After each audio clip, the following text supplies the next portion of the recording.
नमः शिवाय। जय श्री राधे, हरे कृष्णा। प्रिय श्रोताओं, आज के इस वीडियो में आप श्रवण करेंगे शुक्रवार प्रदोष की संपूर्ण व्रत कथा, शिव चालीसा का पाठ और आरती।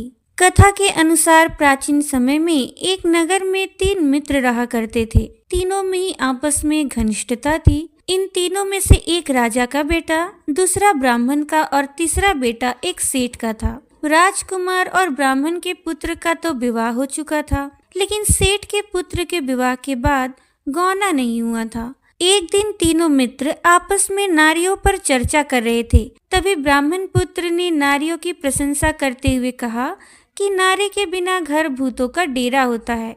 ये वचन सुनकर सेठ के पुत्र ने अपनी पत्नी को घर लाने का तुरंत निश्चय किया। अब सेठ का पुत्र अपने घर गया और अपने माता पिता को इस बारे में बताया। तब उसके माता पिता ने अपने बेटे से कहा कि बेटा, अभी शुक्र देवता डूबे हुए हैं।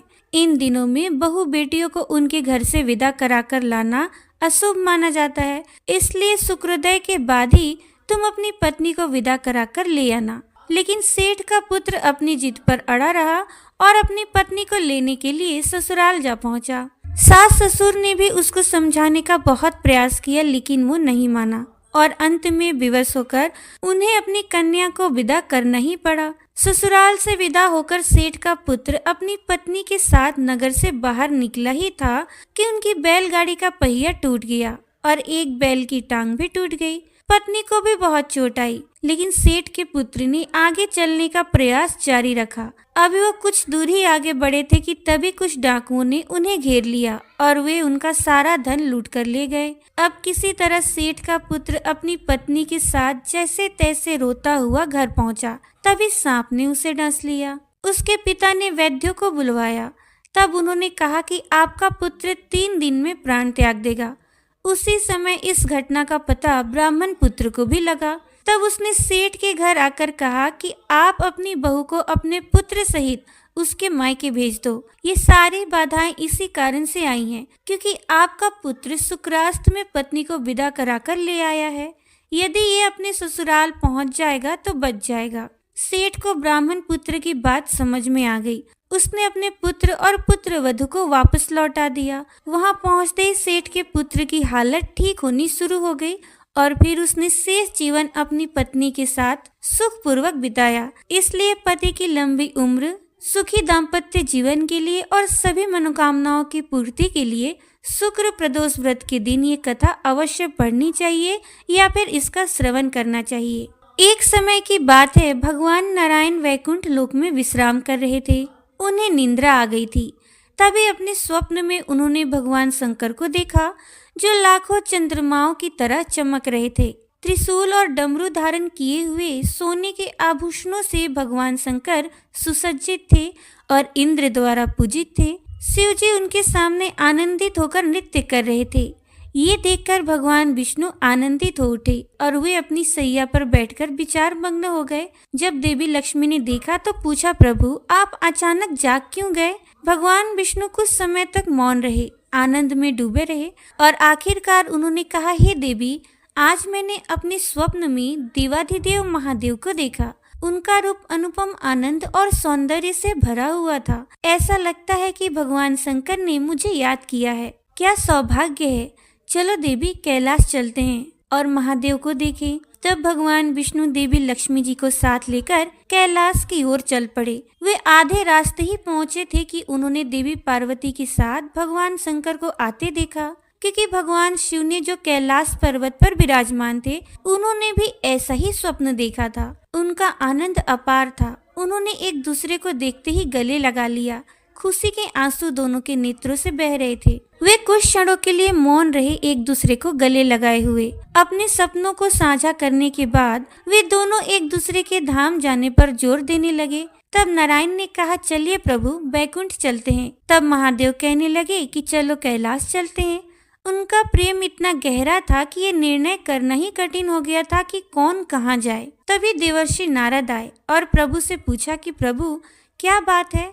तब दोनों ने उनसे ही निर्णय करने का अनुरोध किया। नारद जी दिव्य मिलन से अभिभूत आनंद पूर्वक उनके गुण गाने लगे। वे तो अपने सामने भगवान शिव और भगवान नारायण को देखकर ही आनंदित थे।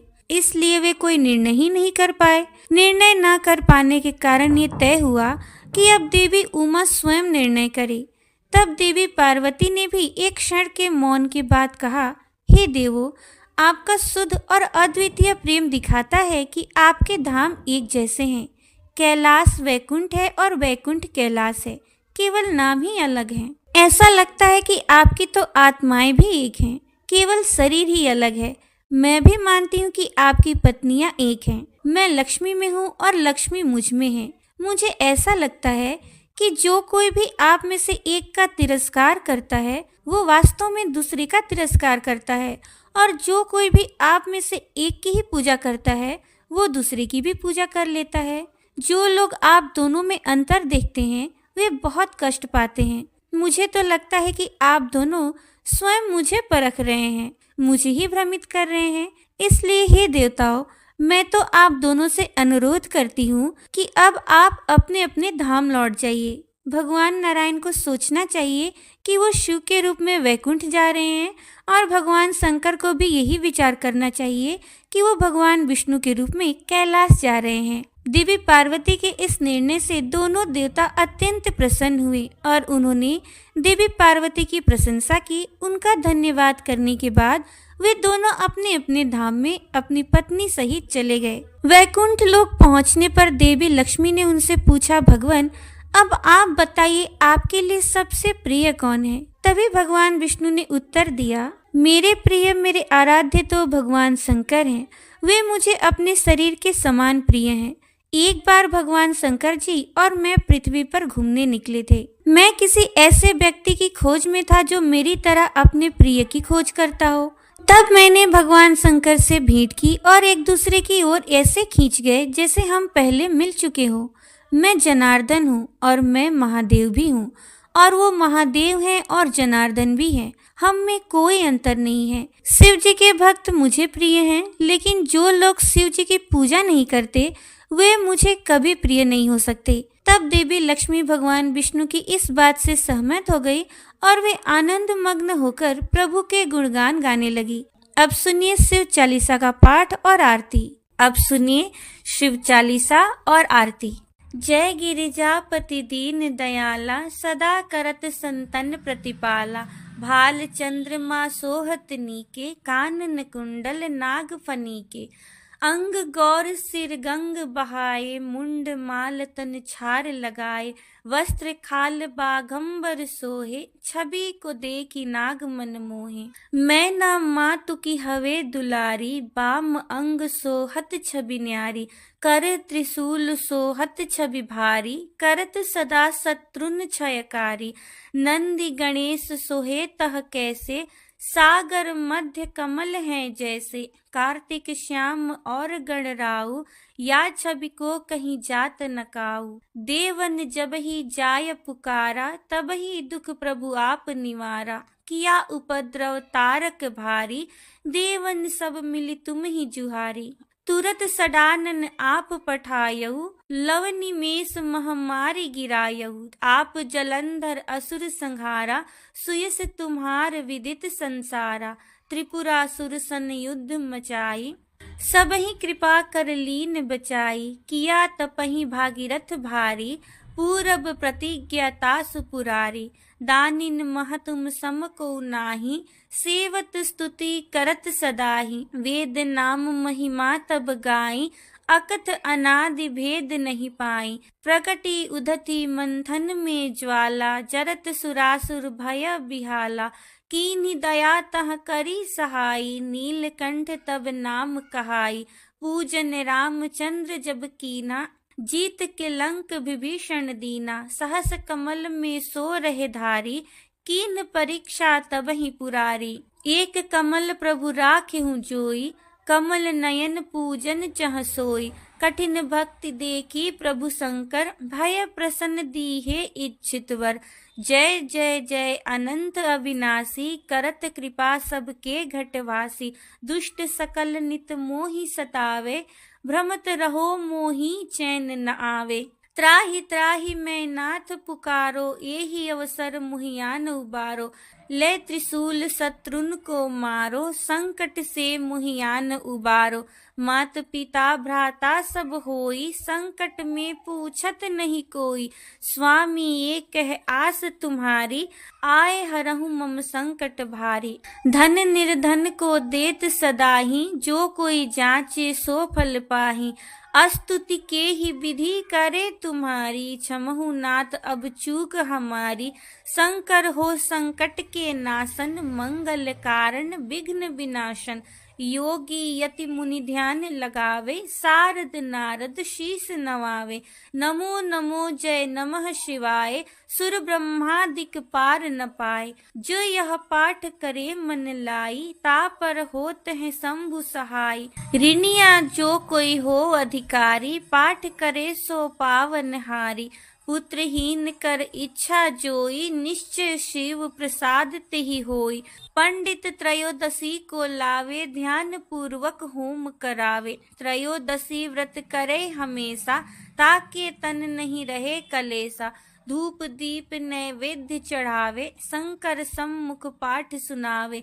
जन्म जन्म के पाप नसावे, अंत धाम शिवपुर में पावे। कहे अयोध्या दास आस तुम्हारी, जानी सकल दुख हरहु हमारी। नित्य नेम कर प्रातहि, पाठ करो चालीसा। तुम मेरी मनोकामना, पूर्ण करो जगदीसा। मगसर छठी हेमंत ऋतु, संवत 64 जान। स्तुति चालीसा शिव वही, पूर्ण कीन कल्याण। हर हर महादेव। जय शिव ओंकारा, प्रभु हर शिव ओंकारा। ब्रह्मा विष्णु सदा शिव, अर्धांगी धारा। ओम जय शिव ओंकारा।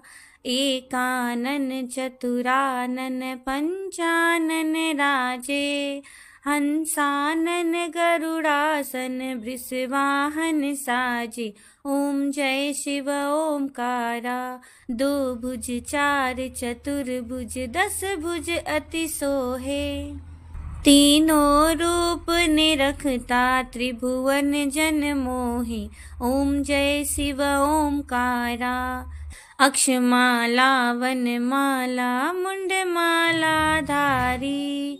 स्वामी मुंडमाला धारी, त्रिपुरारी कंसारी।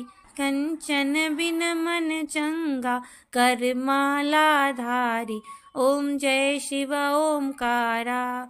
श्वेतांबर पीतांबर, बाघंबर अंगे। सनकादिक ब्रह्मादिक, भूतादिक संगे। ओम जय शिव ओंकारा। कर के मध्य कमंडल, चक्र त्रिशूल धारी। जग हरता जग करता, जग पालनकारी। ओम जय शिव ओंकारा। ब्रह्मा विष्णु सदा शिव, जानत अविवेका। प्रणवाक्षर के मध्य ये तीनों एका। ओम जय शिव ओंकारा। त्रिगुण स्वामी जी की आरती, जो कोई नर गावे। कहत शिवानंद स्वामी, मन वांछित फल पावे। ओम जय शिव ओंकारा। जय शिव ओंकारा, प्रभु हर शिव ओंकारा। ब्रह्मा विष्णु सदा शिव, ब्रह्मा विष्णु सदा शिव, अर्धांगी धारा। ओम जय शिव ओंकारा। प्रेम से बोलिए जगत पिता महादेव की जय। आदि शक्ति जगत जननी जगदम्बा की जय। तो ये थी आज की वीडियो। उम्मीद है आपको आज की कथा पसंद आई होगी। अगर आपको आज की ये कथा अच्छी लगी है तो कमेंट में राधे राधे जरूर लिखिएगा। जय श्री राधे, हरे कृष्णा।